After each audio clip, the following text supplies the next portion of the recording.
Triple J's Hottest 100 Australian Songs of All Time came out very, very recently after a public vote by the Australian public as part of a national conversation. And today, me and my co-host John Maloney, we're going to talk all about it.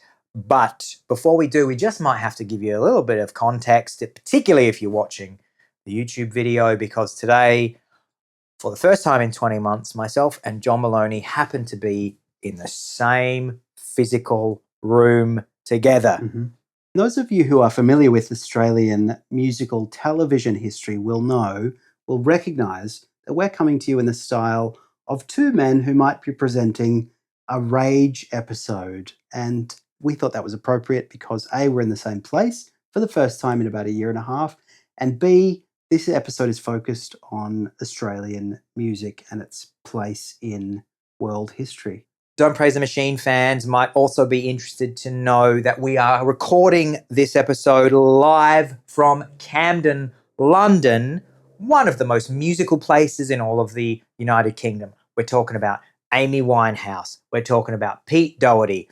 We're talking about, who else did we say? Bon Scott. Talking about Bon Scott. In fact, both Amy Winehouse and Bon Scott share an unfortunate link when it comes to Camden, but also both very musical people who made an impact on planet Earth. Just while John's looking up the Australian Triple J Hottest 100 of all time, which was, for anybody who's an international listener, Triple J is the hot youth radio station. It's been around for, I don't know, I think it started in the late 80s. So should we say like 35 years of Triple J? And maybe there was Double J before that. Don't quote me on that. But they've been doing, pretty much since they started, they've been doing Hottest 100s, which were traditionally Hottest 100 songs of all time. Yeah. And they've started to lose relevance, Triple J, in the digital age, which we'll talk about all on the podcast.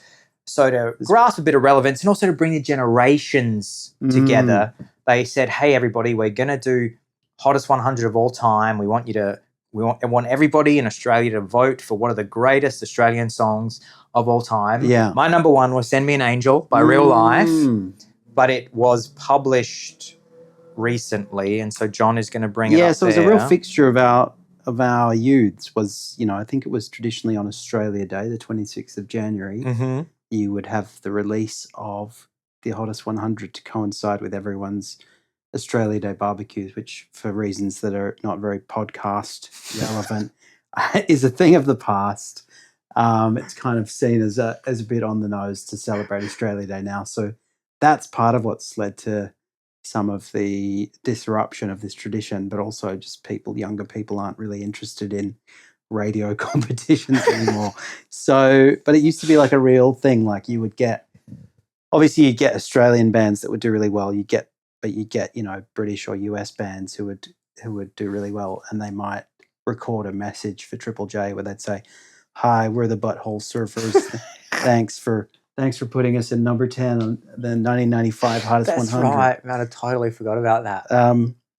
And so they kind of they've lost a lot of cultural capital, but this has been drawing some headlines, partly because people, of course, have their views about who should have been in it, whether somebody should have been in it who wasn't. Crowded House. Should Crowded House have been in it? Yeah, that's right.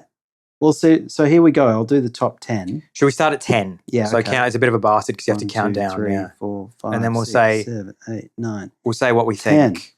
So, okay. So coming in at number 10 of as voted by Australians as part of this, as Roy and HG would say, national conversation. That's right. It's somebody that I used to know, which not just Australians but everyone around the world will know, the Gautier classic. And sampled recently by that girl whose name escapes me. The anxiety, anxiety. Somebody like one of those people who I don't listen to, like could have been Tate McRae, or could have been or Carpenter, Sabrina Carpenter. Sabrina Carpenter, could have been any of those. Yeah. So that's a relatively recent, like all the other ones that are in the top 10 are older. I remember that song came out when you and I were both living here in London in 2011. And I remember my mum writing to me in 2011 and saying, have you heard this song by Gautier that's absolutely exploding all over the world, is exploding in Australia? Yeah. And I said, is that Gautier from Learn a Little Lovin' or something? He had a song that I really used to love that went from his previous album. Is that Belgian-Australian Wally de Backer, Gautier? And Mum said, yeah, he's half. He's from. I think his parents are Belgian, or maybe he was born in Belgium. Yeah. And I remember Mum saying, "Man, there is this song that he's released, and it is exploding over here. Everybody comes up singing it." And then suddenly, I hadn't heard it. I checked it out, and Mum said, "Have you seen the video? They're doing body painting." And that's right. Have you seen Kimber from New Zealand? She's got a verse as well. Yeah. And then I hadn't heard it. And then eventually, of course, it came over here to the UK, and then it was everywhere. And now everybody in the world knows that song. Become iconic. Number 9. Number 9 is a song that we've talked about on the podcast before, perhaps on our very first Christmas special. Yeah. Because it's sometimes talked about at Christmas because of the theme of the song, and that is How to Make Gravy by Paul Kelly, about a convicted serial killer who calls his family on Christmas Day because he used to make gravy out of human remains. And we don't know how it's become such a beloved song. Paul was putting it out there as he said, this is my darkest song ever. Exactly. And somehow it's been welcomed into Australian Christmas I've been listening to a lot of true crime, and I just came up with this weird song. Number 8, it's Cold Chisel, who is a very, very Australian sort of pub rock, very masculine band.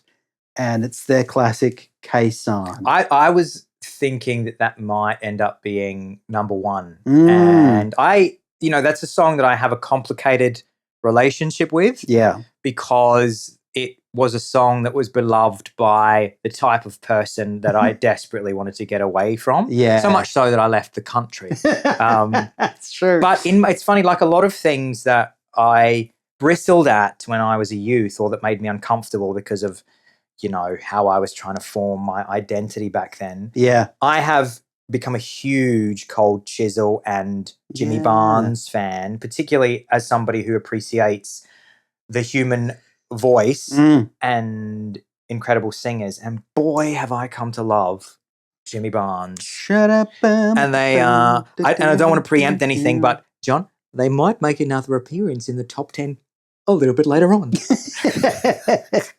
Yeah, interesting guy, Jimmy Barnes. I don't know to what extent people overseas are aware of him, but he is he's one of several prominent Australian musicians from the kind of 70s and 80s who is a Scottish Australian. So you had all the guys from AC/DC and Cold Chisel. You had various others. I think there were some guys in Australian Crawl. I don't know why, but they all just emigrated from Glasgow and then started bands. Maybe there was a stigma attached to music making in Scotland, and they escaped. It's potentially got something to do with processing emotions in through a certain channel that was like being able to express oneself. In this channel that was allowed, that wasn't seen like, oh, you're not being a big soft cock. Exactly. Singing about kids out Friday, Saturday afternoon just passed me by. I'm just savouring familiar sights and wondering if she'll go or if because probably if you're a Scot and you said, if you're with your mates and you go, I was wondering if she'll go or if she'll stay. And then you just fucking go, you fag. You're fucking what? You're fucking what? What are you fucking talking? It's true. And also Jimmy, famously, his family emigrated from Scotland to Elizabeth. That's where Jimmy Barnes grew up. Right, yeah. Apparently in a very not great environment. If you can imagine sort of drunk Scottish father, I think that's the kind of environment that Jimmy grew up in. And Elizabeth's so named because of Queen Elizabeth, and it became the epicenter for kind of 10-pound poms who were like, people who could emigrate on a deal that was offered to them by the Australian government to try and encourage your more kind of palatable white migrants to come to Australia. And it worked. In the case of Jimmy Barnes, they turned out to be not that palatable.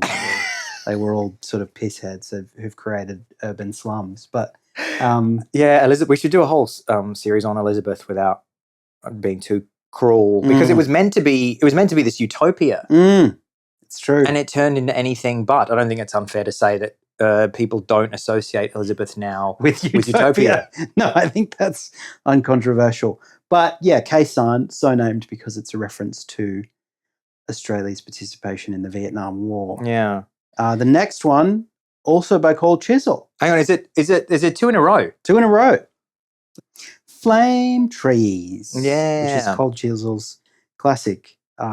So named because of the well-known Illawarra flame tree, which, according to Cold Chisel, will blind the weary driver. That is absolutely my favourite Cold Chisel song. It was in, actually, I'll bring it up for later in the show. I had that in my, because I voted with like 30 minutes to go in voting on the train. I was going to the train to work. I love Flame Trees. It's not written by them. I've got it in a WhatsApp thread if you want. I've got the ones you voted for.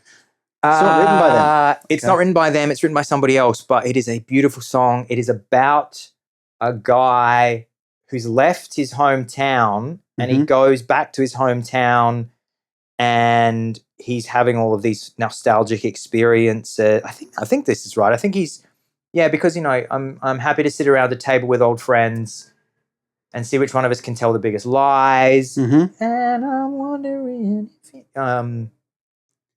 it says here it was written by drummer Steve Prestwich and keyboardist Don Walker. So not written by. But it's written by members of the band. Seems like does it say what the theme? Does it say what the theme Jimmy. is? Because that driving Saturday afternoon just passed me by. I'm just savouring familiar sights. Yeah. We've shared some history, this town and I, but I can't stop that long forgotten feelings of her. It's a Northern New South Wales song, the guy says. And in time to book a room and stay the night. So it is about someone coming back. Yeah, okay. Oh, look at that music video. It's classic country town. And Moss's then girlfriend Megan Williams provides backing vocals. That was in 1984 album 20th Century. I'm just trying to think. The backing vocals come in the bridge. I'm just trying to picture. Is Jimmy sings the verse, and then the chorus I feel like is just Jimmy as well, but then the bridge, the beautiful bridge. The bridge. Do you remember nothing stopped us on the field and now? And that has harmonies in it. Walker's inspiration for the lyrics was a combination of his memories of Grafton, which is a town in New South Wales, a city on the Northern Rivers, and he'd been there as a youth, and his romantic dreams. Beautiful. It's a great song. Number 6, somewhat controversial, My Happiness by Powderfinger. Is it controversial? I mean, I think Powderfinger is a pretty uncontroversial choice to have in the top 10. My Happiness isn't one of their greatest songs in my agree. view, I don't really, it's fine. I never loved that song. It's a bit cheeseball. My happiness slowly creeping. My favourite Powderfinger song, gonna be a song, what's called On the Day You Come. On the day. Which was doop doop doop doopy doop doop doop doopy doop doop doop. Memories are fading. A single voice complaining. It's true. Drink from poison cup. Day you come. On the day you come. Rising. So what else? I've forgotten all their other songs. These days. Yeah, okay. On My Mind, Sunsets. Whatever. Blah, blah, blah, whatever. That's them. Then you've got a classic, but a genuinely controversial inclusion. Don't Dream It's Over, a wonderful song from 1986 by everybody's favourite band, Crowded House. Now, what's controversial about that, Al? Is that Neil Finn, Kiwi. Yeah. And so you could argue that's not an Australian song. I mean, there are other members of the band that are Australian. Paul Hester was the drummer for many years. He was Australian. Yeah. And there's a bunch of other members that are Australian. So, you know, we'll claim them like we claim a Russell Crowe. Or Cold Chisel. I mean, Scotland isn't claiming Cold Chisel because Jimmy Barnes was born in Glasgow, are they? But it's a bit different because people in New Zealand would want to claim Crowded House. Then you've got Missy Higgins, fellow Melburnian, recently Yeah. profiled in the design files for her family home. With I like her that song. 2004 song I Scar. like that song. Mm. Yeah, you let. I can't do Higgins. But I do love to do the very Australian. You left that bar with a bar of soap and a scrubbing brush next to a knife that said use these down in your bones. That's my Higgins.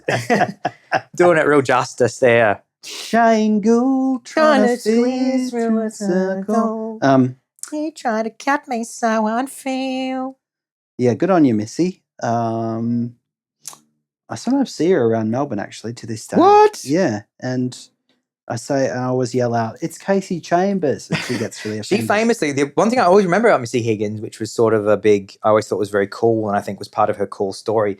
She won Triple J's Hottest 100. I believe I'm getting this right. Okay. She won, and all the record companies did what they do, where they said, "Great, you've won Triple J's Hottest 100. There's so much heat around you right now. Yeah. Let's get you in the studio. Let's get the Missy Higgins album out. We're gonna your path is set. Yeah. Everything's gonna work out for you." You're going to be big. And she said, "I have made a pact with my best friend ever since we were little girls that as soon as I finished high school, we would go on a backpacking trip together overseas, and I will not renege, and I will see you in," I don't know if it was like 3 months, 6 months, or it might have been a year. Yeah. And she fucked off and did the trip with her mate. Wow. And then she came back And a career and never her career been as good as it would have been. And she real goofed because there just wasn't enough heat. There was enough heat that she got number 4. Yeah. Does it say that? Is that anecdote?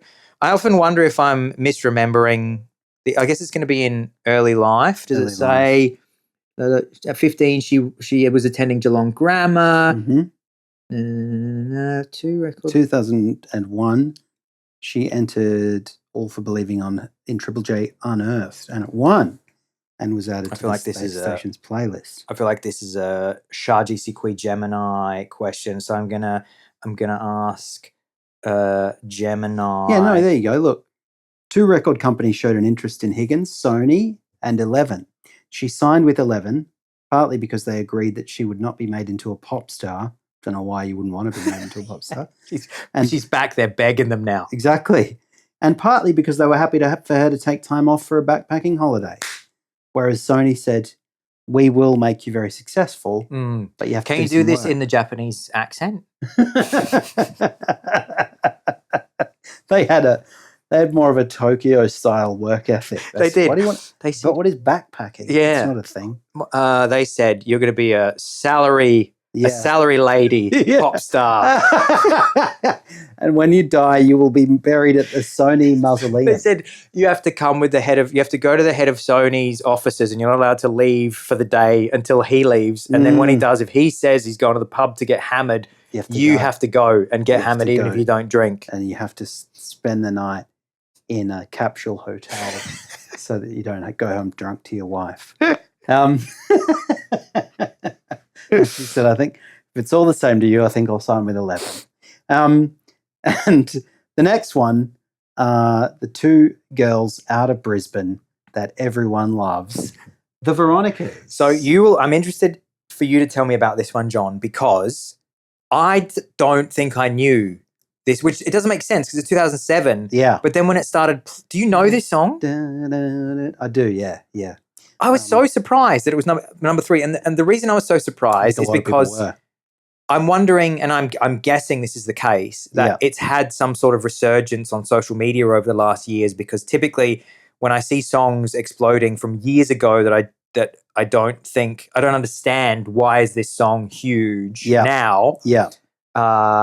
Then and that was one of them. I was like, what? Veronica's from 2007 at number 3. Yeah, it's pretty. What the hell? It's pretty high. And in fact, one of the editors of Australian equivalent of The Onion, really, the Batuta Advocate, which is a kind of hoaxy, comedic, satirical publication, sort of broke character recently to come out and say, look, people should stop complaining about Veronica's being number 3 in the Hottest 100 because I think they're amazing. I met them at an event once, and they're the best of Australia, and they work hard, and they're great musicians, and blah blah blah.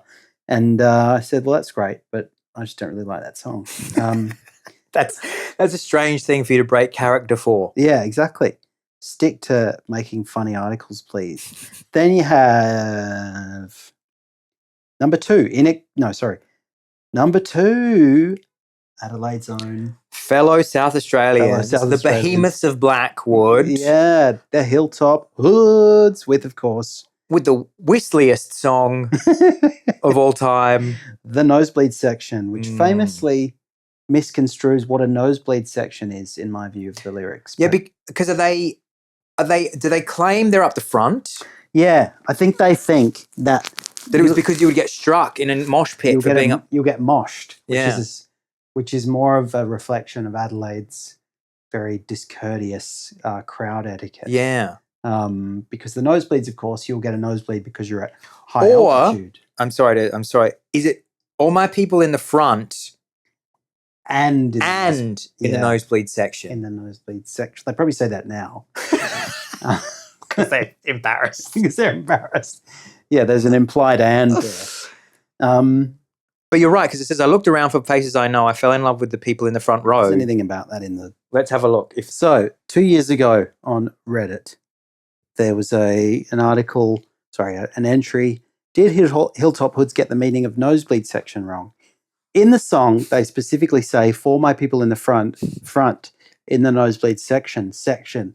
Yet in every other circumstance, when you look up nosebleeds, it refers to the very top back seats due to the height of the seats, much like the mountains causing nosebleeds. So did Hilltop Hoods simply get the location backwards, or was the lyric meant to be for my people in the front to the nosebleed sections? What are your thoughts on this particular aspect of Australian culture? Personally, I believe they got the line wrong, with the nosebleeds being the furthest back section.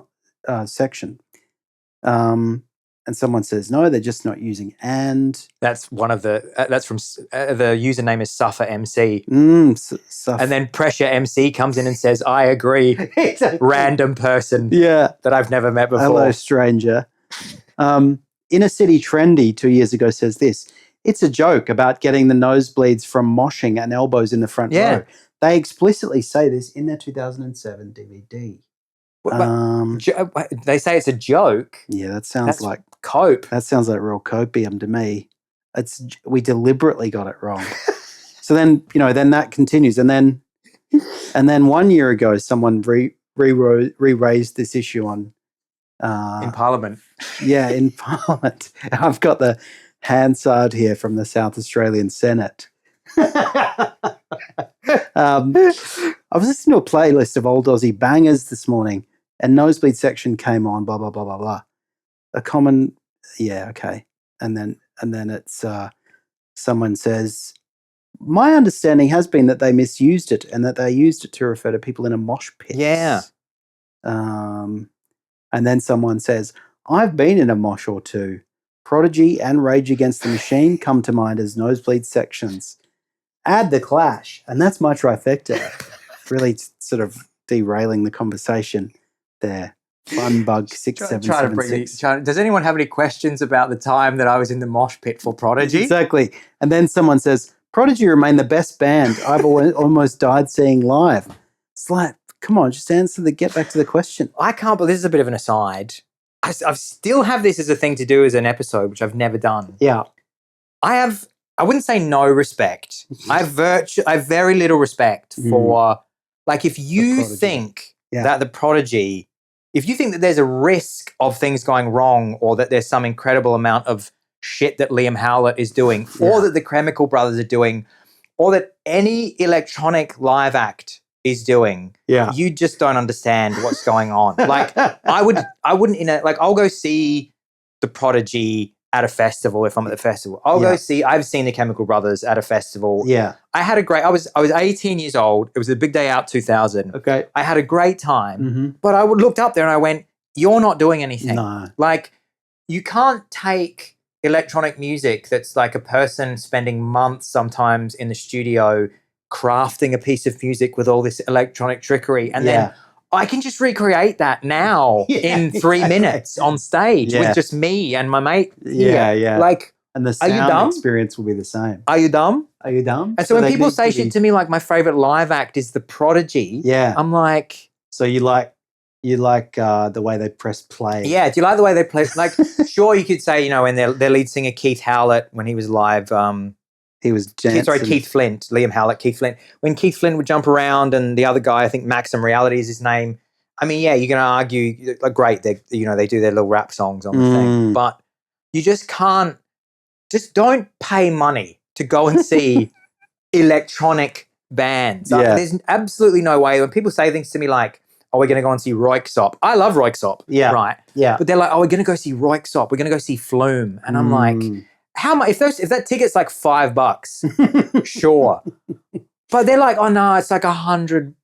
And I'm like, and who's on stage? Is it an orchestra? Yeah. Is it like a 400-piece band who are recreating all? No, it's just him and a laptop.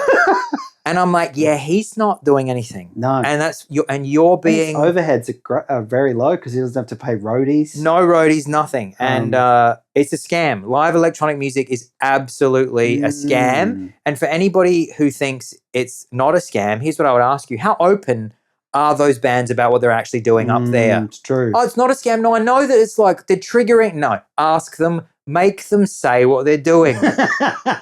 And they won't. They're like the WWE of live music. It is absolutely kayfabe. And it's like, this is the thing. Most people, 95% of people don't care. I would say even more. 99% of people are like, look, I like the music. I see them on the stage. Yeah. They jump around. I pretend, I engage in the fantasy that they're creating the sound that's coming out of the stage. They might be doing a bit of kind of stuff that makes them essentially a celebrity DJ playing their own music. Totally. They might be doing that is it. It's like an appearance. They're doing a bit of hot knobbing.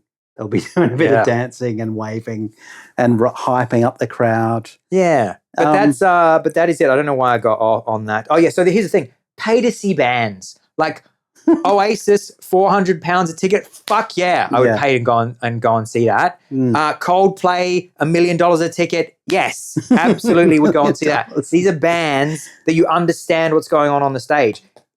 There's a drummer, there's two guitarists, there's a singer. It's all coming out of those instruments and it requires skill and years of craft. There's risk and there's also the ability to jump around and move. If you're watching a really amazing band. I'm surprised to hear you say this as a staunch advocate of electronic music. But this is the thing. I love electronic music, but that is not the place for it. Yeah. The nightclub, and that's why I think DJing with two vinyl turntables is the most honest way to present electronic music to an audience, because you are communicating to the audience. Yeah.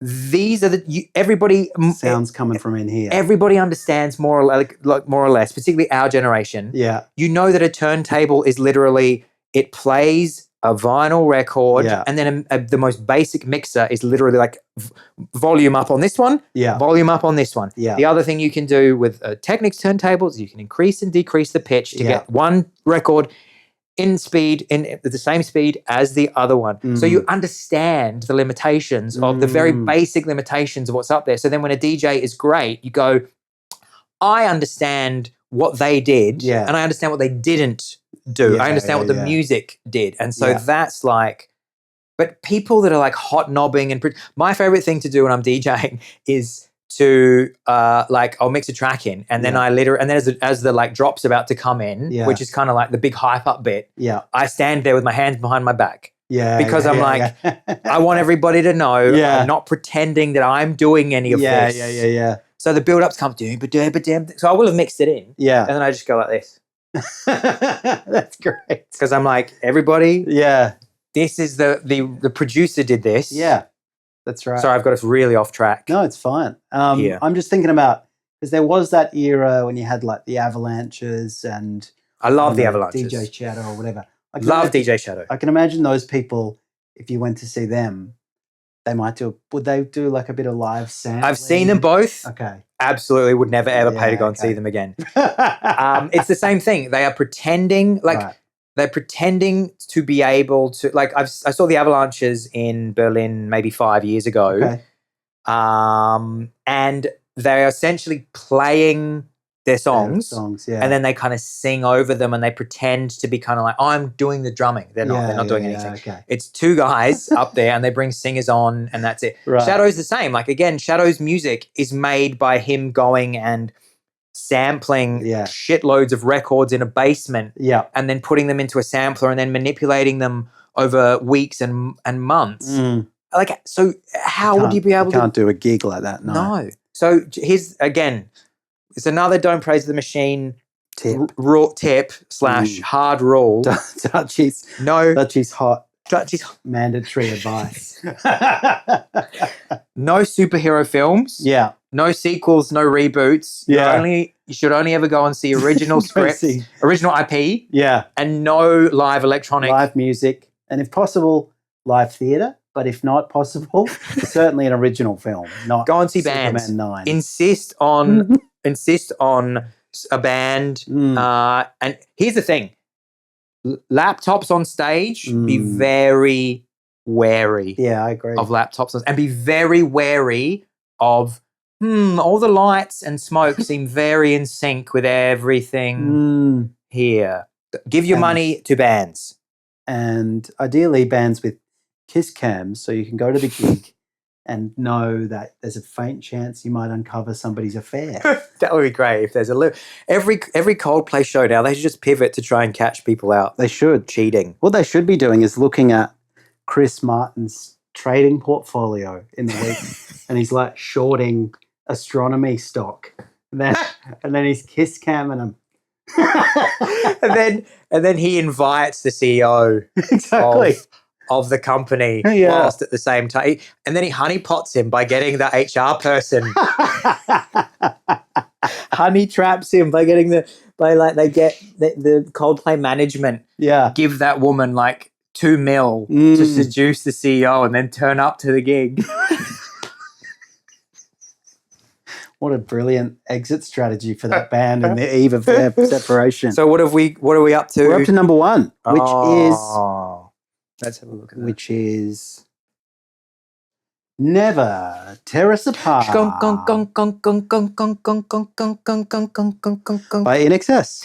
Don't ask me what you... it's very famous in South Australia now as the song that Port Adelaide Power come out to at their home games. Really? Oh my God. For years it's been the Port Power song. Huh. And there's been a lot written about the fact that whoever decided to like make that their song, it was a marketing genius because it's all that Never Tear Us Apart is in we're this unit together. Yeah, okay. And they play it before all the Port home games and all the Port supporters stand up and sing it really loudly. Right. And they hold up power scarves and the power scarves say Never Tear Us Apart. And it's a very powerful moment. And it's also, what a cool, I mean, this is Port Adelaide Power. I hate to say it, they are the cooler team because of decisions like that. Yeah. Like the Adelaide Crows would have never gone, we're going to get In Excess as... Well, Adelaide's a bit more of your kind of, it's like, you know, University of Adelaide as opposed to some hip new university that's happy to go, like, to invest in remote classes and innovative teaching methods. Adelaide Football Club is like, no, we're going to keep the kind of 1930s Adelaide Crows style song. Adelaide Crows said, guys, we're going to walk out to The Seekers' Georgie Girl. Yeah, exactly. Another Australian classic, I might add. And all the Crows supporters hold up their scarves. They're just, I mean, it would kind of work. It's just flying through the sky, so fancy free. That's true. I said that in jest. Yeah. But I think the Crows walkout song. Go for the Seekers. What is the Crows walkout song? All my Crows heads. What are the Crows? What is it now? Walk out to? I don't know. See the crowies fly up to win the premium flag. It should be the Seekers, or it should be. It should be. I'm a bit scarred by the Seekers because when I was living with Jacinta's parents during COVID, my partner, for anyone who's not aware of that, we were all stranded in lockdown on this family farm, and I would walk out and hear the Seekers, and I knew that meant that they were doing their morning exercise because they'd always blare the Seekers. Really? and they'd be in the pool room. They've got a little lap pool on the farm, and Jacinda's mum would be there in the lap pool, often completely naked. Is this true? It's true.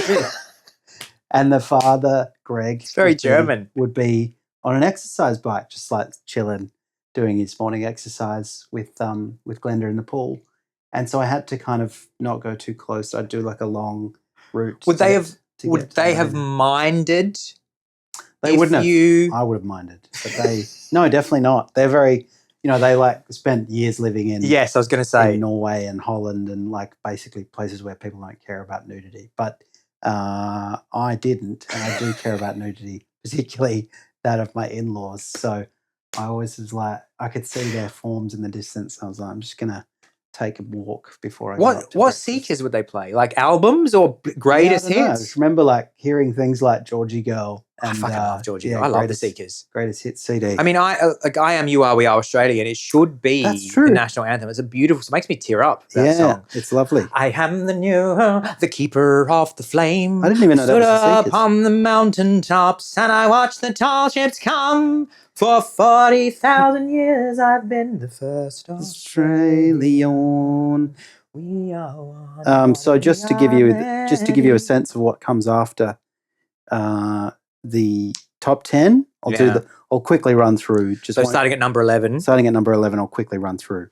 Sweet Disposition by Temper Trap. Beautiful song. That's an awesome, amazing song. What a killer song that is. Another pub rock classic, Am I Ever Gonna See Your Face Again by the Angels. Of course. Which is a bit like an Australian version of Sweet Caroline. Yeah. We'll go da, da, da. Oh, so good, so good. Yeah. In the case of the Angels, Am I Ever Gonna See Your Face Again? The thing to do if you're ever in Australia and you hear that that line from the chorus is to shout, "No way, get fucked, fuck off." That's right. And my phone's just died to death, so we won't. I'll check here. Know. We're at number 11? Yeah. Number 12, The Vaughns, Who Farted?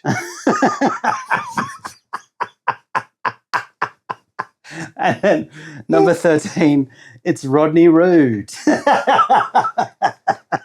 You know who? I think this is.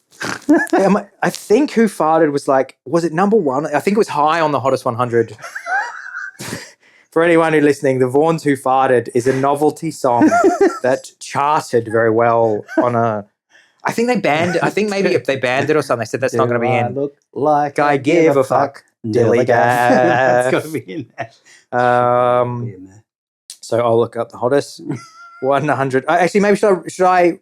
I don't want to be self-indulgent. Should I read mine? Yeah, please. Quickly, and I'll say yeah. which were in and which were. Yeah, did any of yours make it? I guess some of them would. I think the ones that made it for me. So I must have sent it recently to these guys. It wasn't me. Yeah, so am I ever gonna see your face again? And then if you're ever in a pub, people will say, "No way, get fuck off." Okay, here we go. Number 1 for me. Send Me an Angel, Real Life. Yeah. That was the first one that came to mind because I also knew it wasn't going to get a lot off. David Sterry, his name is, the lead singer, I think from Melbourne as well. Shout out to David Sterry. You still hear Send Me an Angel all on the radio in Europe. And it is, if you ever watch the film, I think the reason that I fell in love with it, having no idea that it was Australian. Really? If you watch, because I first heard it when I was, I think, 7 or 8. Yeah. There's a film all about Nintendo called The Wizard, starring Fred Savage. Yeah. It's basically like Nintendo paid Hollywood to make a movie where, like there's just just extended piece of product placement. Yeah, it's just an ad. Half an hour about the Power Glove. Exactly, yeah. And it's a road movie. I fucking love road movies. They're traveling to California because Fred Savage's younger brother is like a non-verbal Nintendo savant. Oh, wow. That they have to get to the Super Mario Championship so that he can win and make their lives better because, I don't know, the parents are going to like lose their home or something. Yeah. And then they're like, and so as a kid, you love it because they're young. Yeah. And then they sort of sneak away and then they're just trying to hitchhike. They're trying to just thumb a ride to California. Yeah. So that the kid can then compete in Nintendo competitions. In Duck Hunt. And that's right, yeah. And there's a bit where they are just traveling between two places and and then one scene ends and then suddenly, Fred Savage goes, well, I guess if that's going to happen, then we're just going to have to do it. And then it cuts and there's like an aerial shot of the desert and maybe the bus that they've gotten on or the car is sort of speeding through the desert and it goes, whip, whip, whip, whim, whim, whim, whim, whim, whim, whim. Do you believe in heaven above? Do you believe in love? Boom, boom, boom, boom, boom. Don't tell a lie, don't be false or untrue. And I was watching, yes. And then I found out years later that they were an Australian Australian. band. Wow. And if my Uncle David is definitely going to be listening to this, and he's just going to be fucking rolling his eyes because he always used to tell he fucking hates that song. Really? He remembers years ago that there was some other competition. Yeah. This would have probably been in the early 90s. Yeah. And it was what does everybody think the top Australian song of all time was? And that came in at number 1. And he was like, fuck that fucking song. But I was singing it the other day because I went to, here in London, I went to, not Notting Hill, what am I trying to think of? Primrose Hill. And there's a little suburb of Primrose Hill next to the eponymous hill, which is a very nice kind of exclusive area of London now. And ironically, Engels' house is there. Friedrich Engels, co-author of, I think, the Communist Manifesto, Das Kapital, etc., colleague of Karl Marx. And so I started singing to myself, send me an Engels. That's what Carl was singing when he was really desperate for collaborators. Engels, a Friedrich Engels. And there's just a montage of him and do you him believe and Engels like kind of sweating and scribbling on Das Kapital and then dropping it at their publisher at the last minute. Do you believe in seizing the means of production? Yeah, exactly. So there we go. Yeah, sorry. What else? That was my number 1. Number 2. These are very similar feeling. Crazy by Icehouse. Another oft referenced DPTM. It's true. We're just coming up to 6 o'clock in the morning here on Radio Sydney, and I've got one more. Got one more to play. Caller, are you there? Can you play Crazy for me? Is that a request? Is that a request? Well, game. Can I wake you tonight? Is that a request? Well, can you play Crazy for me? Scooby Goo. Pure Ivor, and he looks so like conflicted. Crazy by Icehouse. What a song. Coming in at number 3 on Alexander Holland's Triple J Hottest 100. I'm surprised. I don't think this was in the Hottest 100, and I definitely expected it to be there. Sweetness and Light by Itchy and Scratchy. Okay. That's easily, like if you had a greatest Australian electronic, actually there was an electronic music song, Rufus Du Sol's big hit that all the kids love, but that's the wrong choice. The right choice is Sweetness and Light by Itchy and Scratchy. Another Australian dance classic, Dreams by Quench, I had up there. I was representing the synthesizers and drum machines in my top 10. Then I had Flame Trees. Yeah. Then I knew that this wouldn't get the love of Never Tear Us Apart. Yeah. Love Never Tear Us Apart. Not my favorite NXS song. Favorite NXS song is Don't Change.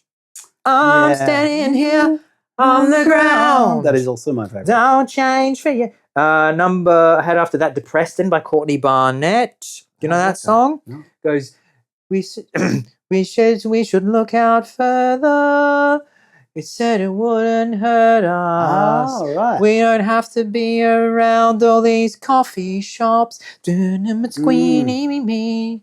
Now So we got that deciding you percolator. moved to Preston. Yes. Wow, there you go. It's a beautiful song. I will, yeah. And it's gone pretty cheap, they say. Well, it's a deceased estate. Yeah, and on the pressed metal ceiling's great. Wow. It's a beautiful song. So that was Depression by Courtney Barnett. Then I had... everyone who lives like I do in Brunswick has asked themselves, has had that conversation.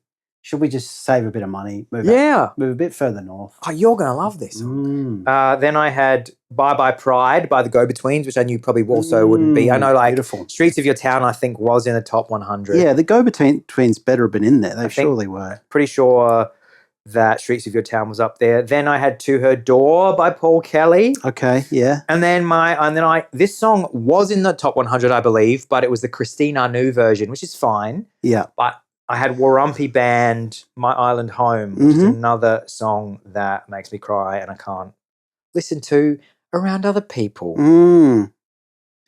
Yeah. Yeah, it is a lovely song. I'm just looking for the Go-Betweens. Oh, yeah. Streets of Your Town, 84. Should have been higher than that.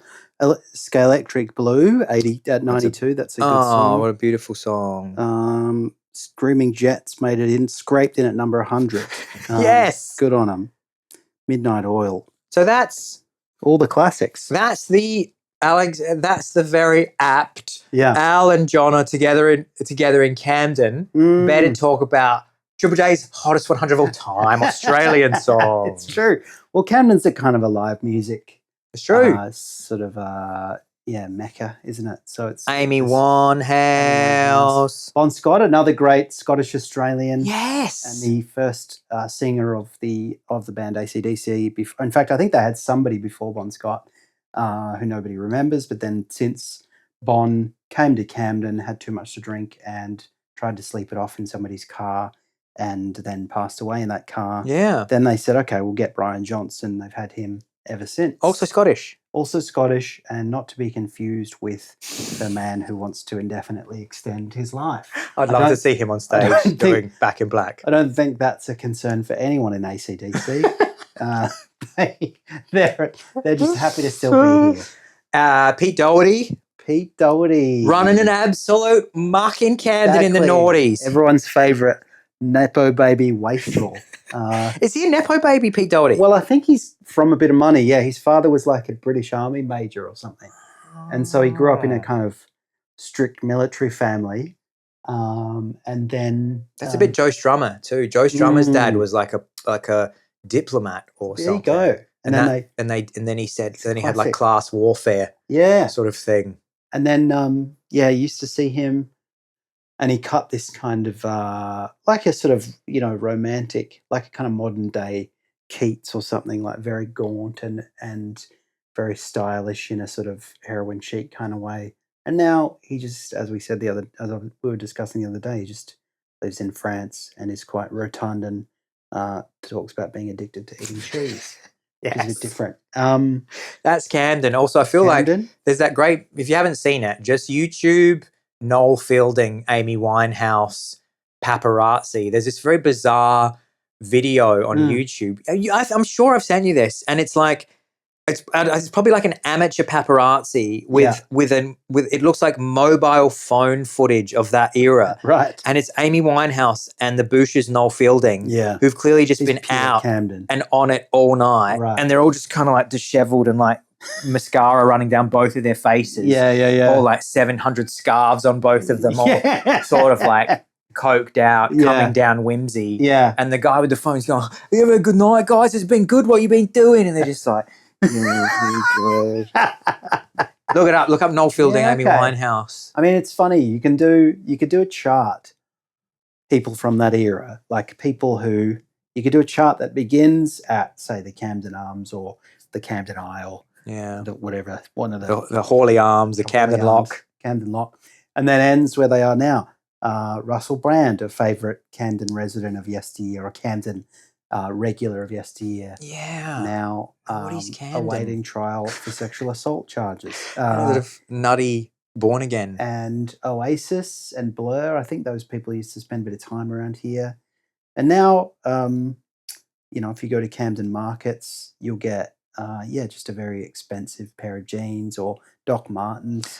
Is it called Cyber Dog? Is that Cyber Dog? Yeah. I didn't go in there because I was with my baby. Was it still there? It's still there. I cannot believe it is still there. Like, Cyber Dog is a giant rave, and when I say rave clothing, I'm talking like mid-90s rave. When sort of candy raving became a thing, I guess. Yeah. When this would be interesting. The trajectory of this, I'd love to know. You've got kind of like rave and hardcore culture, which really sprang up in the UK in the early 90s. Yeah. And then at some point, wearing like gaiters and fluoro which was certainly a thing by the late night when I started going out Weird- raving in Adelaide. weird sort of insecty. looking Exactly, glasses. Yeah. Aliens, Aliens, fluoro. It's all that. I mean, I peeked my head in. It's all exactly that. Who now. is still wearing Except with a slightly sort of high techy twist. So there was like a kind of like a Daft Punk style helmet that you could get, and you can get one in for your child if you wanted to. Which I thought, well, that's just going to break. I've got to go. Ines is only 7 months, so that's just going to break her brain if I put an electronic helmet on her head. So I didn't. But yeah, you should go. It's only a short walk. From where we are now. Cyberdog. But that's Camden today. But we want to say thank you everybody so much for enjoying this two men together in Camden. We'll be separated again, which I'm much more comfortable with. This has been deeply I've realised uncomfortable. the challenge of British morning shows where they kind of go. You don't know where to look. Yeah. Because, of course, if I'm talking to you on the show with my beautiful Elgato prompter, I'm looking right down the barrel of a gun. But also, maybe it would work better with chairs. If we were just hanging out, we wouldn't be like sitting like this and then just like looking across at each other. It's kind of intimate. Okay, let's wrap it. Let's wrap it. Let's shut down and retool. So next week we'll be We saying need to redesign the whole set. Yeah, this is like the Merv Griffin show, isn't it? On Seinfeld. And I just want to say, if you don't believe that we are in my digs while I'm in London, I want to remind you that this episode is brought to you by Old Spice Wolfthorn Scent of Wild Citrus. I was looking at this because I was like, what's going on with that cap? Like, what is it's pretty that? cool. I mean, Old Does Spice, that come? you could do it. You could do show a kind me of how- marketing episode on Old Spice because they're a bit of like a Jägermeister, this is for old people. And then they've rebranded by embracing the kind of ironic tap. It's true. It's genius marketing. Yeah. So it's got a little twisty thing, which is quite fun to do. And it's got a very kind of cheesy, fun logo. Wolfthorn, it's called. And there's a wolf and a chunky moon. Can I have a pine whiff? forest? And then we'll go. We'll end with that. It smells There's a little bit like fragrance influences now. like fly spray. Yeah, look, it's Sorry. I was branching out. I'm sorry. Just for anybody who knows, we're going to say we're not being paid by Old Spice, but they did send us this for free to review. And I'm saying don't send us anything again, please. Old Spice. Wolfthorn. That's an ish-nish. Thank you so much, everybody. And we can't wait to see you next week. You have to look at me. At the podcast.